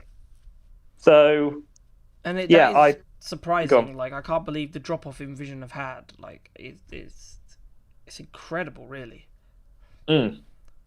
Yeah, it shocked me as well. I thought they would be still up there, especially with the Jag powertrain. And obviously, Jag powertrain has struggled this year, but like last year especially, like I would have thought, like where did they come in the end? Like 11th, 10th? No, they didn't come last. They weren't last. Yeah, they were. But yeah, they're down there. I think they were this season.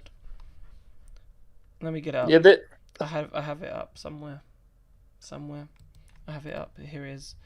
Teams. Envision ended up 8th. Yeah, I don't think it was last. They had ahead of Maserati. They had 107 points in total.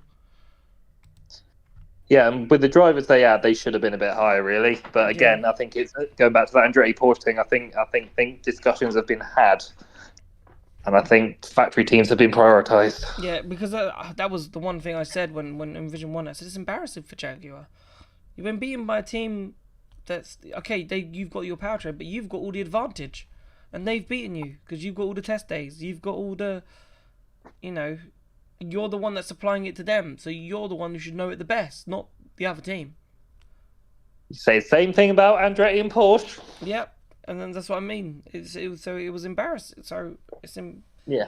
So yeah. You don't want that as a manufacturer. Yeah, you're happy. Oh, yes, it's great. Our powertrain won, but really and truly, you should be the one winning with that powertrain, not them. Yes. Oh, absolutely. And it should be your golden boy, really, which, Jag should have been Mitch, which I've actually put 6th. I think he just made it. I think he just missed out. I think both Porsche boys will beat him, which would be interesting if DaCosta goes to Jaguar next year. Yeah. So for me, Mitch might be 8th. It's hard though because I'm missing other drivers, like, you even got the Mortaras of this world that could sneak in potentially. But yeah, I'd have Barnard. I think I'd have Barnard ahead of Mitch. I think I'd be cheeky. See, I did scroll down the top 10 just out of my own curiosity to try and think it in, and I put Edu in and I took him out again. It's tough, isn't it? If you do top 10, it becomes incredibly challenging. It really does. But I put Taylor behind Jev and Seb as well. Okay. I reckon Taylor will be in front of them soon. I really do. Oh, 100%. If he keeps up next year, he'll 100% be in that top 5 discussion. Yep. Like, I think he'll be in everybody's top 5 if he has a season like this. I just don't think we can judge him yet on one season. I know, but I just think the talent's there. It's like Max Verstappen. Like, okay, when would Max Verstappen have become the best driver on the grid? Maybe after his second or first championship, because Hamilton was still like unreal at that point. Because but like he was still so young. Like once he won that race for Red Bull in 2016, arguably he could already be in the top 5. Max Verstappen of the best of that grid. So yeah, but can I flip that on his head? Taylor hasn't won a race. Oh yeah, it's very true. Taylor hasn't won a race. Hasn't won a race. So if he had won a race, yeah, I think maybe I would have put him higher up. But yeah. It's interesting, isn't it? It's very interesting. But yeah, it's kind of come for Taylor, but still, it was an impressive season from him, for sure. Oh, very impressive. I mean, this season is make or break for him, though. Yep. This season is probably more important than last season. More important. It's just it'd be very interesting to see if Penske have that car ready and in a position, because the DS powertrain, that kind of team, they're a good side, but they just haven't broken through. It's not the same DS that was with Techeetah and so forth that were winning those races. They need to get back to that, and they haven't really got back to that. So, and that's the only question mark I have on it, is will they give him a car that will challenge for race wins? I think we have to compare him to Max. Verstappen. No, Gunther. Max. Oh, Gunther. yeah. Other Max. I think see how he performs against Gunther, because we know Gunther is a very, very good driver in himself. Yep. But again, I would not put him in my top 10, but he's very good. So if he wipes the floor with him, then yeah, I think there's even if the powertrain isn't as good as it needs to be, if he wipes the floor, then we know. Then we know. If it's close or Max beats him, then we're having a different discussion. Indeed. Right, Chris, we're out of time. Yeah. Been a pleasure, gents. Thank you for waiting. Thank you for coming on. No worries. There we go. Right, another show in the book, Mr. Pickering. Interested to Cassidy is the best driver on the grid, and from our consensus. Yeah, that's the genuine consensus, and a lot of people went Cassidy and Rowland. Rowland top 2, and then there was just a little bit of debate over who's 3rd, 4th, or 5th. So yeah, but I think there was always going to be a little bit of debate. Yeah. I mean, it wasn't always ever going to be set in stone. No, but I think a good show overall. I think I enjoyed that. I enjoyed listening to to people's ideas. So thank you so much. And we got a new caller in, and we always love new callers. So if you are new around here and you haven't hit the ! Discord and joined the Discord, so maybe you can come on for another show, we will be back when DaCosta decides he's going to tell us what he's doing, and then we'll have a chat about it. You're going to have a 2-hour notice to come on, okay? Right. Jack's going to give you no more than 2 hours notice. So there you go. Like that will just be, so you know. If we know as soon as the announcement is made, we will then. If we're as soon as the announcement is made, we'll be going live here. We're going live to instant reaction. Jack will be going live with his year 5s, and I'll be going live with half of the people nursery, from the Silverstone Museum. Are you doing nursery? Nursery. I was last year. I did nursery as well. Oh, that's why you were doing year 5s a couple of years ago. I haven't done year 5, so I've done year 4, 3, 1, and 2 years. Or was it just 5-year-olds? Maybe 5-year-olds was year 1, so maybe that's what. Okay. So that's where I've got. Yeah. So yeah, good. So right. That's been the show. Thank you so much for watching. We'll be back when to discuss the DaCosta move when that is all announced, and then it'll be pre-season testing. Yeah, we got just over a month away. Yeah, I know. I need to book everything. I need to book my flight. Yep, we've got a lot to discuss on that. So, and hopefully lots more great content to come your way through then on the website and on YouTube. Thank you so much for watching, and we'll see you soon. Good night.